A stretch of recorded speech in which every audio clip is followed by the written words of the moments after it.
Welcome to the Deep Dive. We're here to unpack some really insightful stuff from our sources for you today.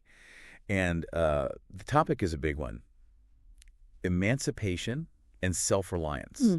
It's really about looking at those, invisible threads that connect us all and how we find or maybe make our freedom within those connections, or sometimes maybe freedom from them. Right. So to kick things off, let's focus on our word for today: emancipation. Now, the source defines it as the act of freeing someone from the restraint, control, or power of another. Often we think of slavery, historically. Picture stuff. Exactly. But the source kind of gently pushes us to think about it more broadly, like in our own lives, day to day. Which brings me to a question for you, listening. When did it first hit you, that moment you realized, hey, I don't have to live by someone else's rules, maybe unspoken rules? That's such a good question to start with, because the source immediately points out something pretty fundamental. Quote, "Whether we like it or not, we are all tethered by connections with one another." You just can't get away from it, really. No escape. And in all those interactions we have, like every single day, family, work, friends, we're making choices constantly, sometimes without even thinking about it. Choices to keep or sever ties. Severing sounds so dramatic, though. Well, yeah, and it usually isn't. It's often way more gradual, like just a slow shift in how we relate to people, almost, invisible. And what's really interesting is this idea the source brings up about this sort of loose compromise that we have with one another to keep one another together. A compromise? Like what? Think about it. Maybe you put up with a relative's annoying habit just to keep the peace. Oh, yeah. Definitely done that. Or, at work, following those unwritten rules, even if they feel a bit stiff. The status quo. Exactly. Sometimes it feels okay, natural even. But other times, gosh, we work really hard to fit into these shared rules, even when they don't quite feel right.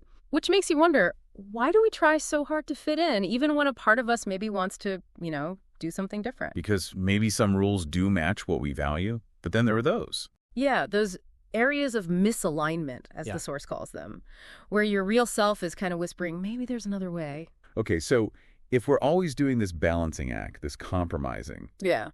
how do we actually find ourselves in all that? Yeah. How do we stay true? Our source talks about self-awareness being crucial here. It warns that without it, all this adapting can be a slippery slope. You might end up... Under compromise. Yeah, exactly, over-compromising. But if you are deeply self-aware, the idea is you're better equipped to overcome and resolve those inner conflicts. So how does that work? How does self-awareness help us tell the difference between good compromise and just losing ourselves? Well, precisely. It connects back to the bigger theme. Being self-reliant within our connections doesn't mean you have to, cut everyone off and go live in a cabin. Right, not isolation. No. It's about developing that inner compass, that self-awareness. And that compass helps you figure out what's worth keeping. Which relationships, which shared values actually nourish you? And where might you just be compromising out of, I don't know, habit or maybe fear, instead of making a real conscious choice? It's realizing that even though we are tethered, we still have agency. We get to choose actively about those ties. Okay, and this is where it feels pretty powerful, actually. The source points out that choosing your own way, especially if it means kind of challenging things. Disrupting the status quo. Yeah, disrupting or rocking the boat, like you said earlier. That can feel weird. Unorthodox, maybe? People might react. Definitely.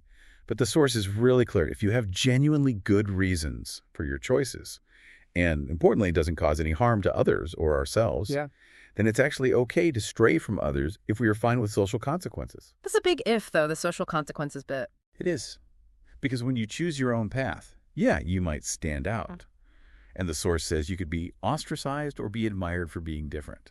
It could go either way. I gamble sometimes. But it feels like a powerful invitation, doesn't it, towards authenticity. So maybe as a final thought for you to take away, our source highlights something Coco Chanel said: the most courageous act is still to think for yourself. Aloud. Aloud. Yeah, that's key. Right. So think about it. What unspoken rules might you be following? Maybe just because you always have, not because you truly believe in them. What would it actually look like for you to confidently choose your own way, speak your own truth, even if it means being admired for being different or facing some of those consequences?